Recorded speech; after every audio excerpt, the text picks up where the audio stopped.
И по 12 денови од објавувањето на обвинителниот акт за пожарот во дискотеката Пулс во Кочани, со кој се опфатени 34 физички и 3 правни лица, се уште нема оценка. Од Кочанскиот суд за телевизија 24 велат дека се уште немаат официјален повратен одговор за нивното барање за изземање во однос на оценувањето на обвинителниот акт што го адресираа до Штипска апелација.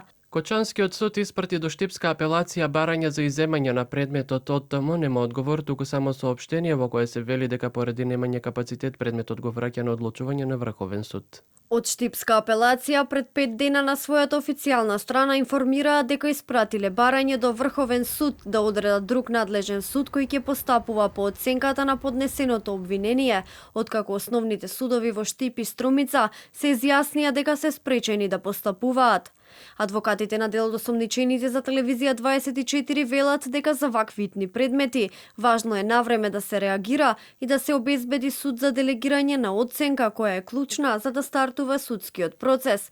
Врховен суд доцна попладнево одлучи дека во кривичниот суд во Скопје ќе им се суди на обвинетите за пожарот. Советот за казневи дела при Врховниот суд на Република Северна Македонија денес на 25 јуни 2025 година донесе решение со кое за стварно и местно надлежен суд за постапување по предметот на Основен суд Кочани, оформен во врска со пожарот кој се случи на 16 март 2025 година во дискотеката Пулс, го определи Основниот кривичен суд Скопје. Во меѓувреме со истрагата за пожарот во Пулс опфатени беа група полициски службеници и началници. Од основното јавно обвинителство за телевизија 24 информираа дека активно постапуваат во предметите во кои се опфатени полициски службеници за кои постои сомнение дека сториле кривични дела поврзани со трагедијата во Кочани. Во рамките на своите надлежности, јавниот обвинител ги презема сите неопходни действија за расветлување на случајот, меѓу кои се слушување на лица во својство на осомничени и во својство на сведоци, како и прибирање на други докази за сите полициски службеници за кои е поведена истражна постапка на предлог на обвинителството им се определени мерки на предпазливост.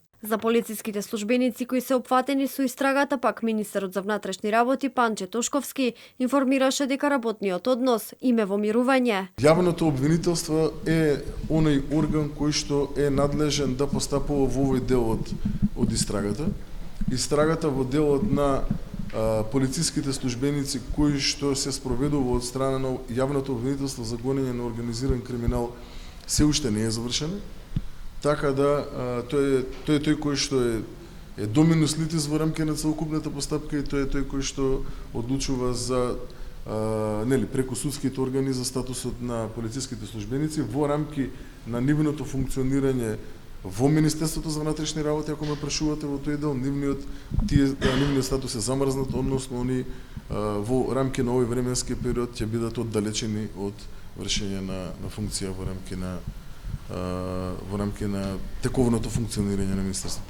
Вчера се навршија 100 дена од трагедијата во дискотеката Пулс во Кочани, во која згаснаа животите на 62 лица. Секој викенд родителите маршираат низ Кочани на маршот за ангелите, испраќајќи пораки на надлежните, дека трагедијата не смее да заврши со селективна истрага. Тие бараат одговорност за секој што е виновен.